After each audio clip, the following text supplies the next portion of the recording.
Okay, for any YouTube frogs, our League of Legends coach, we do this live on stream. In case you're interested in these sort of analysis or coaching videos, subscribe to my YouTube channel or check out my Twitch.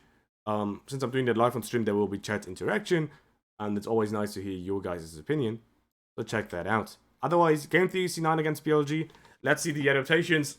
Main idea for me is C9 is really try to make sure number one, I've got a good team fight and possibly the options to fix side lane because C9 really struggles with it, right? So game 1 we had Nocturne.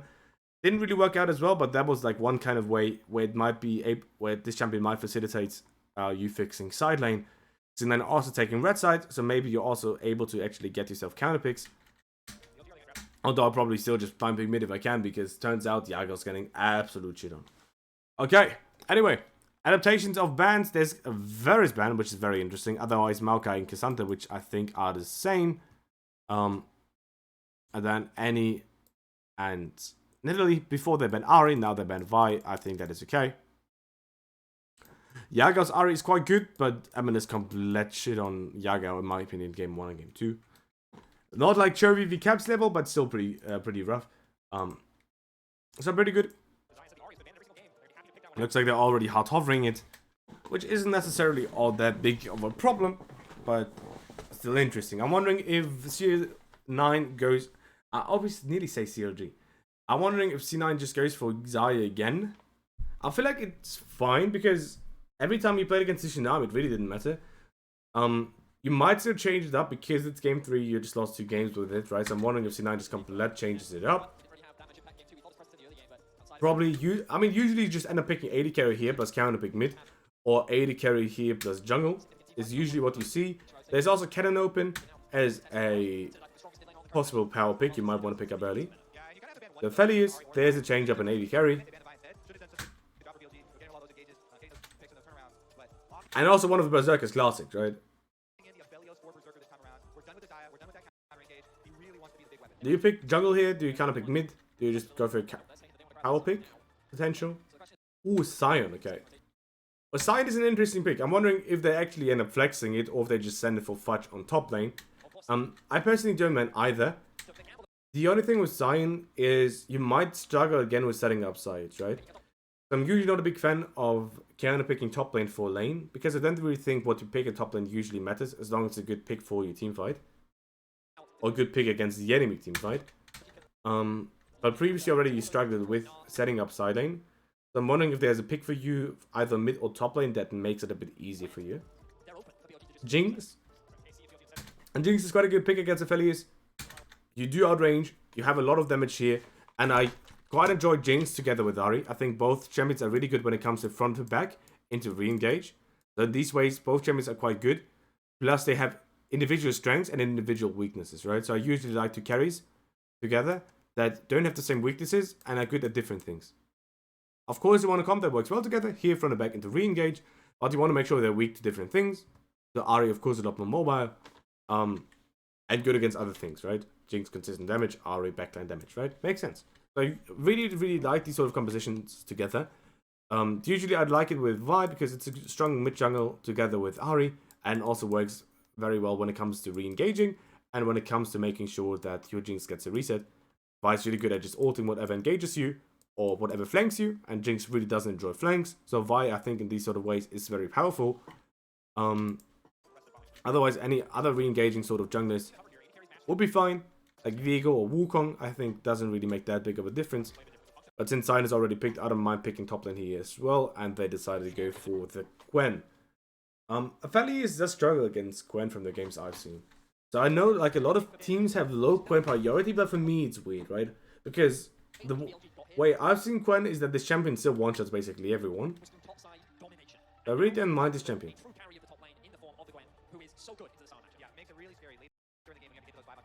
Luplo. Yeah, Luplo is interesting. Why is it interesting? Luplo is interesting in the way that I know the lane itself against Ahri is supposedly quite good. And I know it's quite nice against Jinx because she's immobile. You want like the possibility to assassinate her in the backline. Aphelios does struggle with that due to range disadvantage. Although, of course, if you play Aphelios properly and you are able to stack up your chakrams either with blue or with red, usually with red, and then play green-white afterwards, It's not that bad.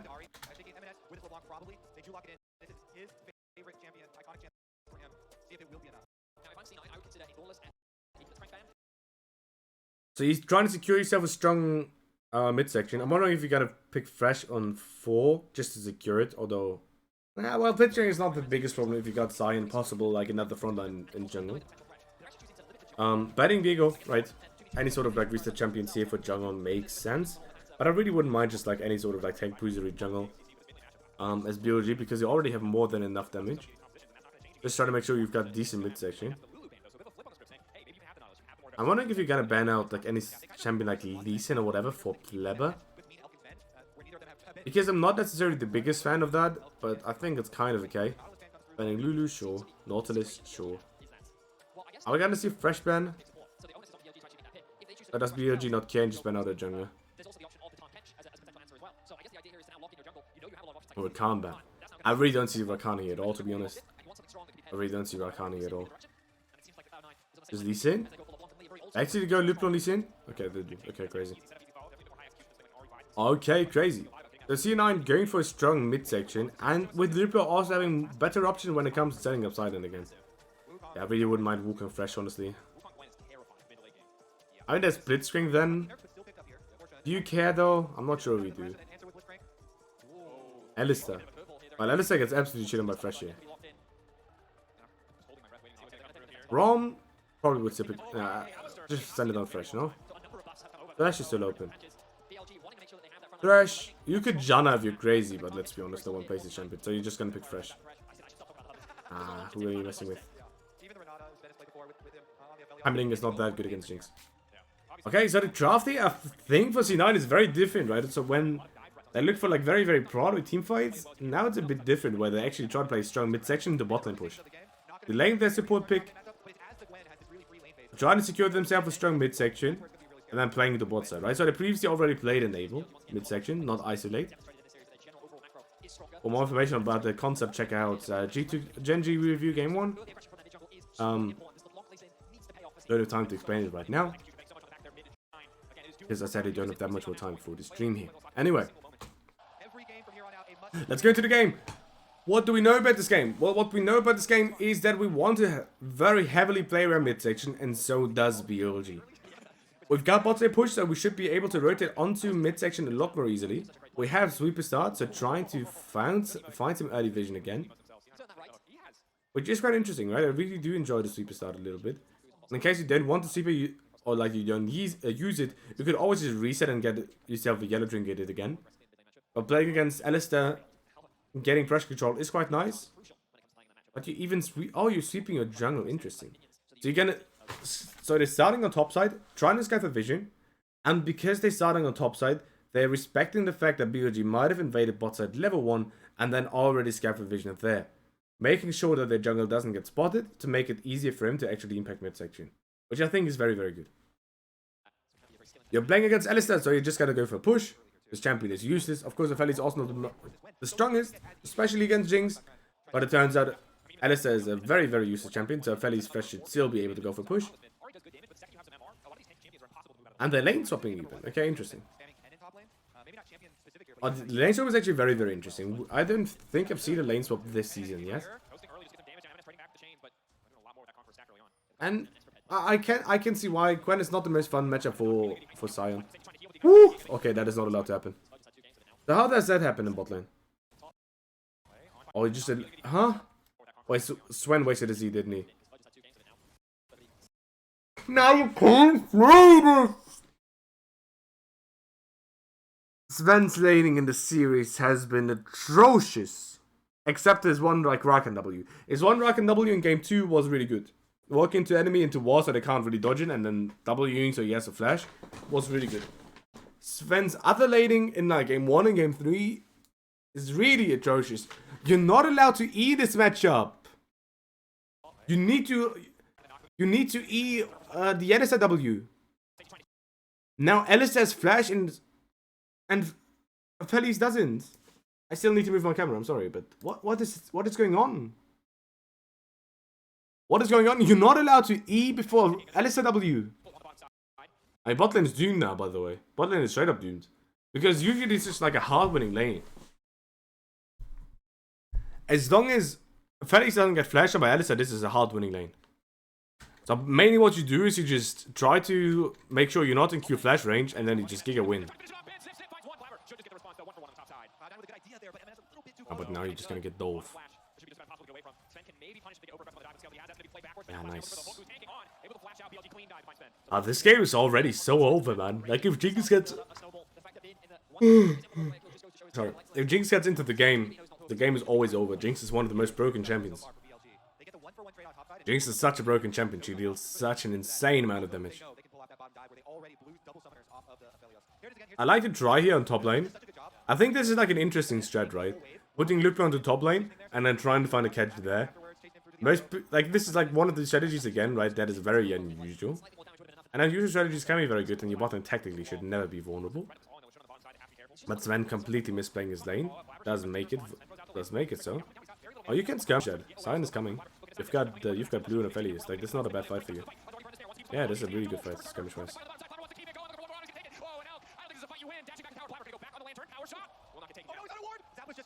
Oh! 1KW. I mean, this was a very, very good skirmish by C9. So actually, how does it end up happening? Lisa just goes to this bot side to... I don't know why. I guess so his bot lane can crash the wave. Okay. Okay, bot lane crashes, needs to crash the wave, Blaber goes bot side, although of course his cam stay probably down and his cam top lane respawn. But he needs to make sure that bot lane can crash. And then BLG tries to go for the brawl here, but he just didn't win it.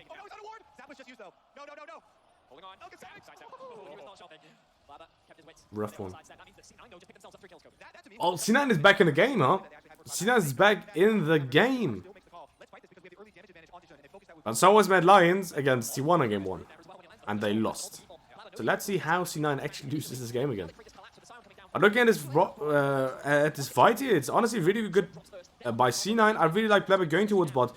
Prioritizing that his bot lane crashes the wave, because without Aphelios in the game, you will never have the damage to kill anyone on blue side. So that is very, very nice. Very, very nice. And you're also delaying the time where they can find a play onto Berserker while it does in the flash, because this is the only time that Berserker can really be played upon. Because otherwise Alice is a really useless champion. Because he can always just E his W. Jin try to go for the smite steal. This time at least he does not get it. And he secures of the Drake. Very, very nice.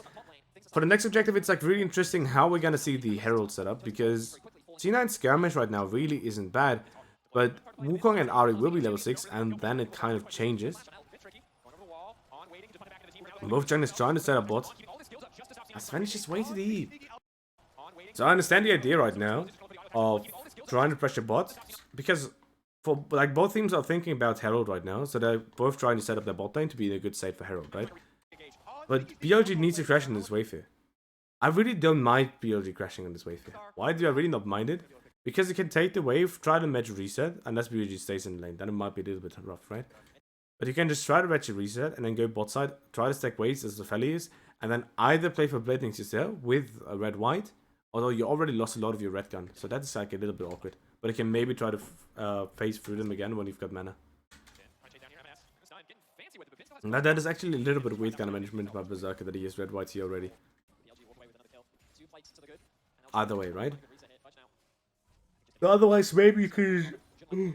Sorry, maybe you could just net reset, go bot side again, try to threaten.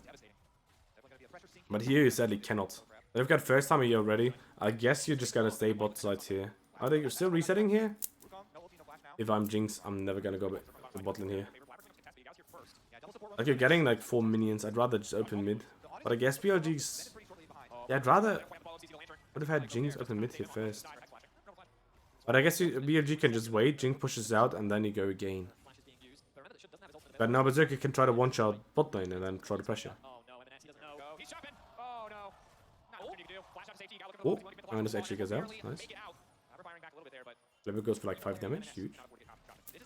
Like, when it comes to bot time, I feel like both teams are not like timing the hero play that much around the bot side timers. But BLG's very forcing hit here. Now they've got Jinx room timer. Now I'd really like have them on mid to get control, and they don't. They go for the cheese on top lane. Why did they go for the cheese on top lane instead of trying to go for the mid lane play?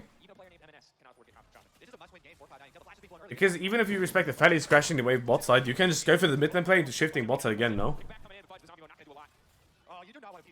I don't understand why you're hard forcing on top side, personally. Ooh, Berserker. Berserker's playing really well.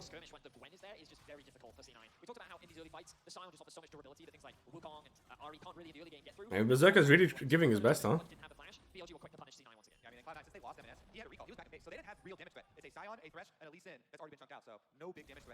BLG ends up getting the Herald. Elk tries to cancel the Fellies reason for the second time. What do you even do here? For both teams, because both teams are like sort of even here. Although of course blue side does scale quite well, but red side doesn't scale that bad. It's still a Felly is, right? Still a Felly is against a lot of melees. Oh, Gwen is really not the most fun you have. Like Gwen is really not the most fun top laner to play against as a Felly, especially if she goes full AP because their ults deal a lot of damage. And they've got a lot of like threat onto you on bot side. On bot side. What am I saying? They've got a lot of threat onto you. Anyway, right? I'm sorry, guys. I really feel like I'm really feeling not taking a break right now. Concentration is dropping a little bit, but we're gonna finish the game anyway, trying to give our best.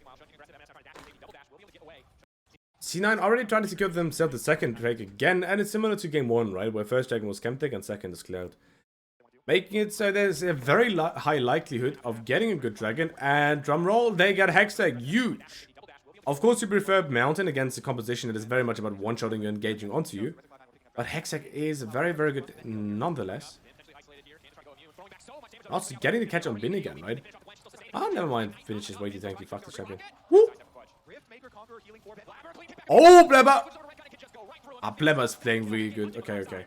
For me, right now, it's really Berserker, then Blaber, then EMENES. And then Fudge and Zven, like, I'm really not happy about both of them, this game. Or this series. We're gonna Herald mid lane for that, not that big of a problem. Blaber, trying to find another play. What was Zven's play? Huh?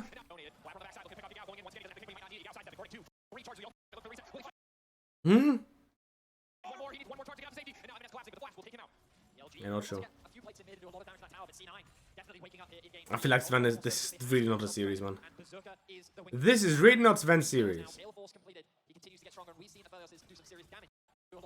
This is really not Zven's series. Anyway. So what is really going on here? I mean, it's just like very, very messy fights again, right? Which is not necessarily bad. I'm not saying this is like bad before themes or anything like that. But it's very interesting to see, right? Because many of the other games we saw were very much clearly set up. Where in this game there's a fight top and there's a fight bot lane going on at the same time, basically, right?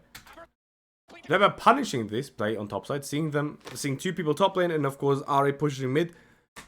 Sees bot lane as an option to go for a possible play, and he finds the kill on Elk, which is quite nice. Berserker has red white, so he can try to go for plating C in bot lane.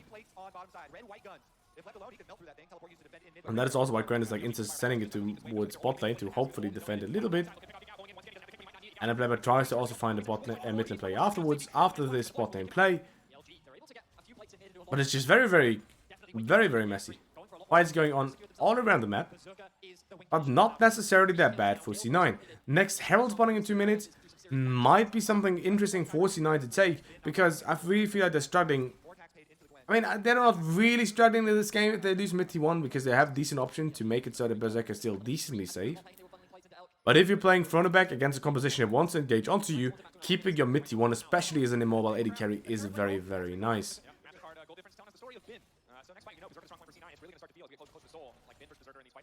Same problem though as last game. I feel like you don't really have winning sides. So you've got Luplo against Ari and against Gwen, where she can perform quite well. But the other side you're definitely going to lose no matter what. I will actually...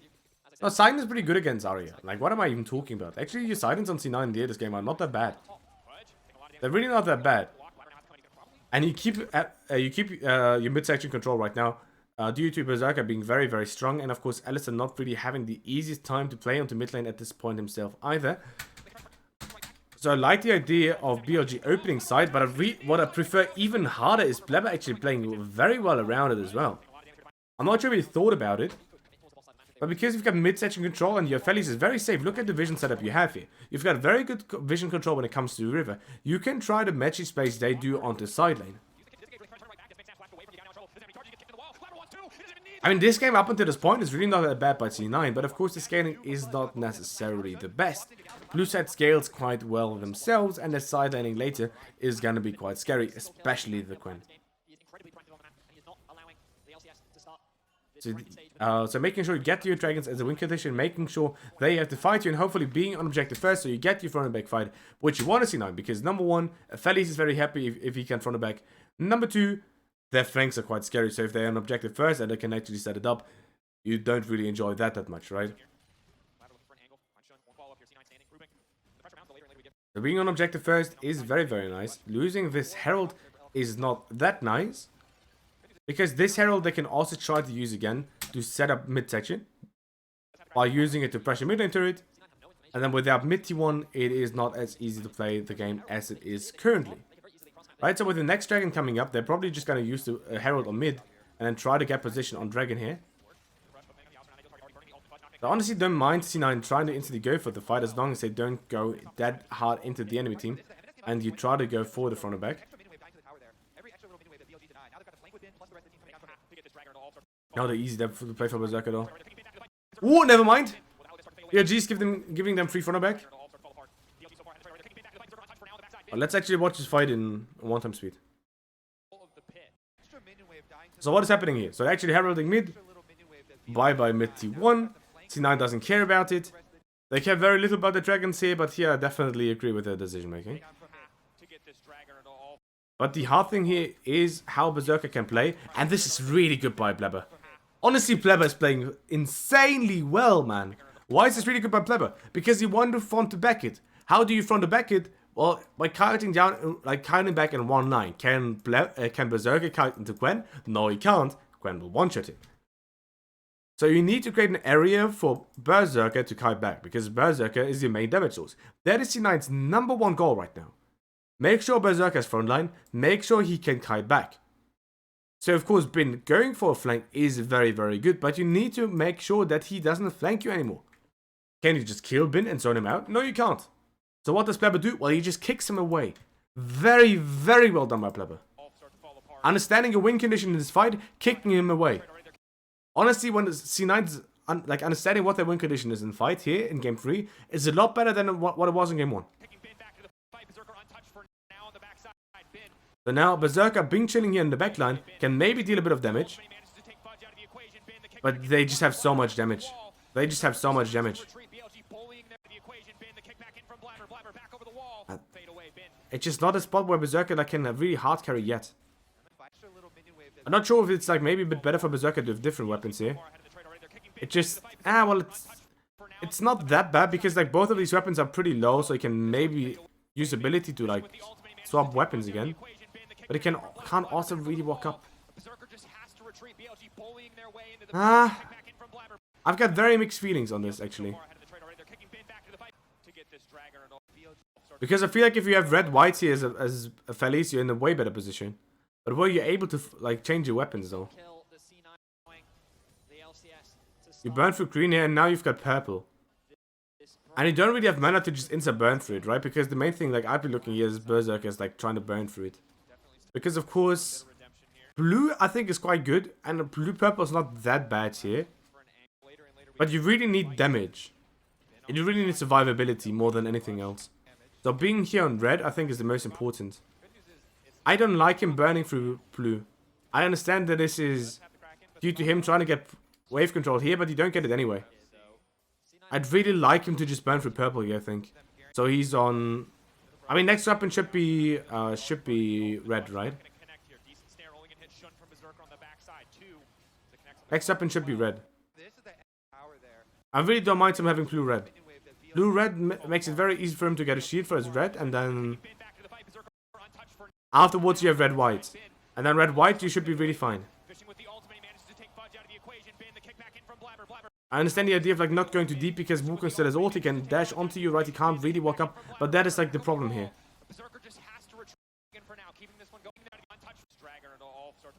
Now they've got the flank with Ben, plus the rest of the team coming down from it. To get this dragon or it'll all start to fall apart. Zven walking up trying to go for a hook is so bad by him.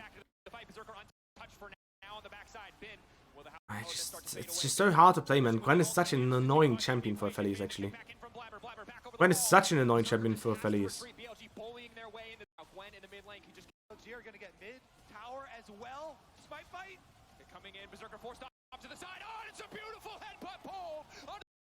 Smite fight. Coming in, Berserker forced off to the side. Oh, it's a beautiful headbutt pull. Well, smite fight. Coming in, Berserker forced off to the side. Oh, it's gonna get mid tower as well. Smite fight. I understand, yeah, like Berserker right now is really thinking about how do you run through purple that he gets onto white, but I think you really need to be on red here hitting instead. I really understand why he wants to change, but I think you need to prioritize your HP right now. Because if you still have HP here, Jinx doesn't get reset, and then maybe you can get your red ability in, and then maybe you can regen again. But it's unlucky that he also burned through blue first, right? Because otherwise he could do blue ability instead of purple. So I'm wondering what actually happened.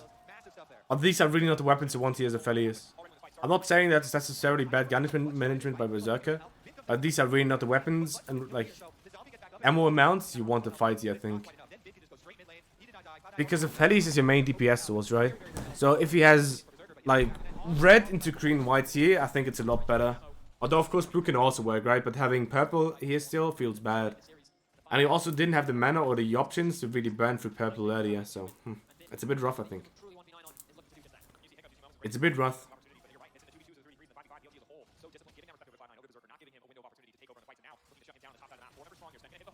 Anyway, now you're actually not in the best position anymore. You don't have soul point. When it's slowly starting to become a very, very big problem. And until Aphelios has a huge amount of items, no elk gets it. Wait, was it blind? No way. No way.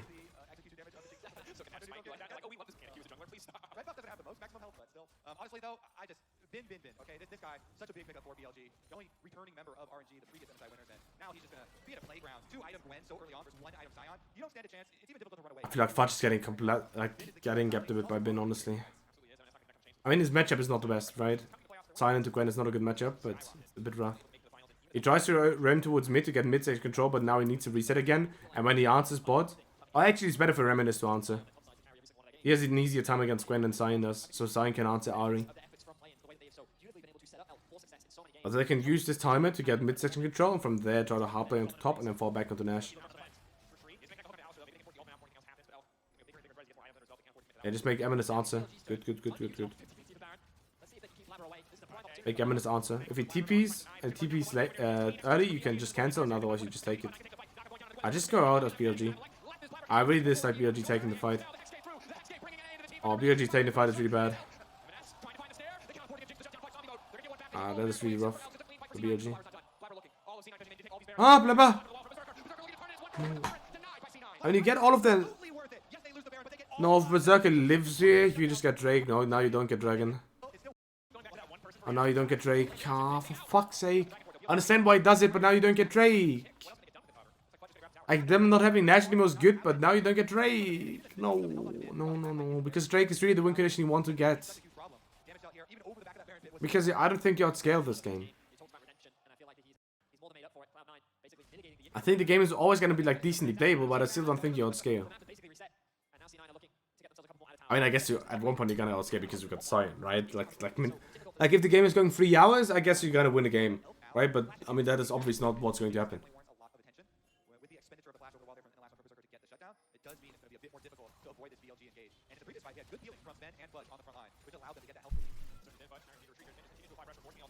I feel like Wukong actually... I feel like Wukong is good early game, like drops off like mid to late game, but end game Wukong feels really good again. Like 5 items Wukong, I feel like is really powerful as well again. Or like even 4 items. When you get very high AD values, I feel like you deal a lot of damage to backline.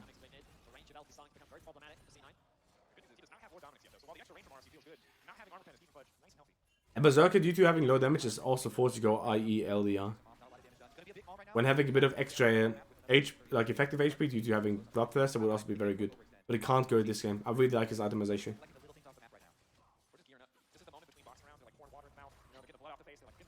Although you could make an argument for shield ball. I feel like shield ball is a bit underrated. Or maybe you can catch, but Ben is just gonna one-shot you straight up, by the way. No cap. Ben also respected. Nice try. You reset. BLG is like first there as well. Like how do you get onto the objective here?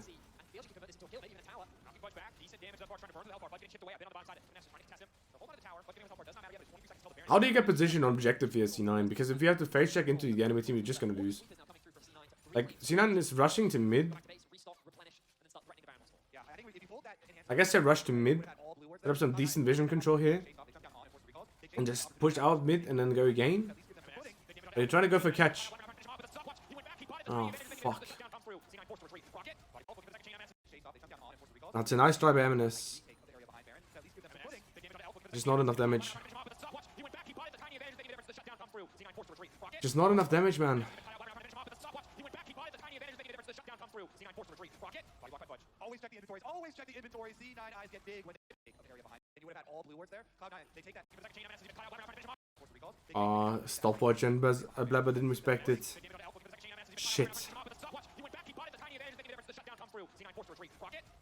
Always check the inventories. Always check the inventories. Z9 Blaber didn't respect it, man. Shit. He was not sweating at all. He holds most of his spells. He's got that fresh, newly minted stopwatch in inventory. Presses it. Big EMENES time. 24 seconds on Blaber. You need to create space for Berserker. He at least is on red-blue right now. You can try to bend from blue into red-white. It's not that bad. Ah, there's really no way. But I guess there's no way. Why are you even standing there then? Why is he not even standing there then and not on Drake? If there's no way. Because I didn't even try to contest. Which I'm not saying is bad necessarily, right? But then he should have just already been on Drake. Maybe they're waiting for Blaber, but you can just block Jinx ult and just do it yourself now. Blaber should just waste as much as... Yeah, just waste as much time as possible. Push up mid, good by EMENES. They will run on bot. Damn, what do you even do here? What do you even do here, C9? XX all is a possible win possibility for you. But if Jinx is gonna go 5 items, Felix also doesn't have the most fun. Because against Jinx you need to play green-white. Against Jinx you have to play green-white, otherwise you just get too hard out range. Unless EMENES is actually able to threaten Elk. Then I guess you can play blue-red into white. I guess you can play blue-red into white.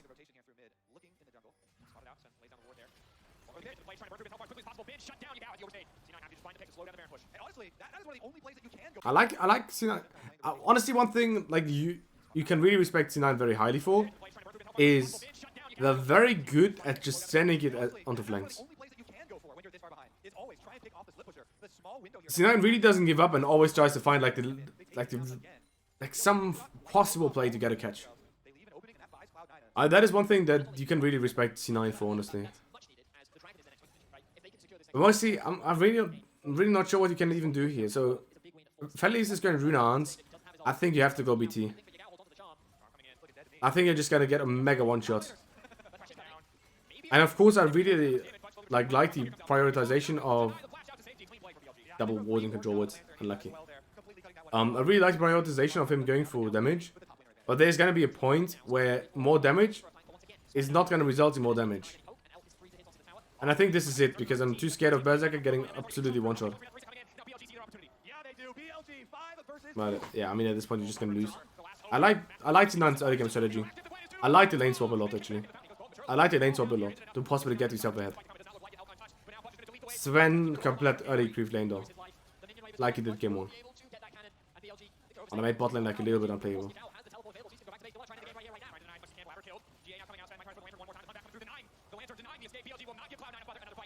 For me it's just crazy that it's actually Western junglers that perform the best in the tournament. For me, it's actually crazy that it's Western junglers that perform the best in the tournament. Out of the Western players, at the very least. Yagao is by far the best player, like, has performed by far the best in G2. I don't want to say by far the best player, but he's performed by far the best out of G2. Which wasn't always like this, right? I feel like jungling was honestly like a problem for the West at least a little bit. But yeah. But there's another MSI series on now, right? Let me actually check that on the second screen. But what is going on? But Yike and Yoya playing really well. Honestly, Blaber playing pretty decent as well. I feel like bot lanes are really struggling. I feel like Berserker played very well in the team fights. And of course, Zven into this lane. But bot lanes really have been struggling. Top laners have been doing fine, I guess. Out of the U ones, I feel like Fudge has been getting gapped a bit though. And honestly, the best performing mid laner by far right now is EMENES, and that is a little bit yikes. Of course, he didn't play against Chovy. And he's been playing against Yagao, which makes it a lot easier to perform than playing against Chovy and Faker, I guess. But yeah. Okay, what is happening in JDG is playing Gwen, Maokai, Jace, Jinx. No. Wait, GG went for a GG comp and they got mega demolished in draft. GG's playing their full skirmishing composition and they're just getting completely out from the back. Oh, well, that is a disaster. Oh no, that is a disaster. Oh no. Imagine they had Tristana with Jace. GG. I obviously can't show it. Anyway. That was it for this game. For the YouTube people, check out the socials below the stream, basically. We always do this on stream, below the stream, below the video, of course. We always do this on stream here, in case you want to join these sort of streams and discuss and watch these games live with me and together with chat. Check out either my Twitter or my Discord for more information. I always gonna announce it here, there. Otherwise, I hope it's not too awkward for a YouTube video. And I know I'm not really gonna make it into nice videos. I'd really recommend it to you. These are more like an advertisement, basically, for the stream. In case you're interested in League of Legends analytical content and coaching, check out, subscribe to my YouTube channel, I guess. Whatever, like YouTubers say, I have no idea, honestly. Just check out the stream. Anyway, thank you guys for watching on YouTube. Check out the other games, and see ya.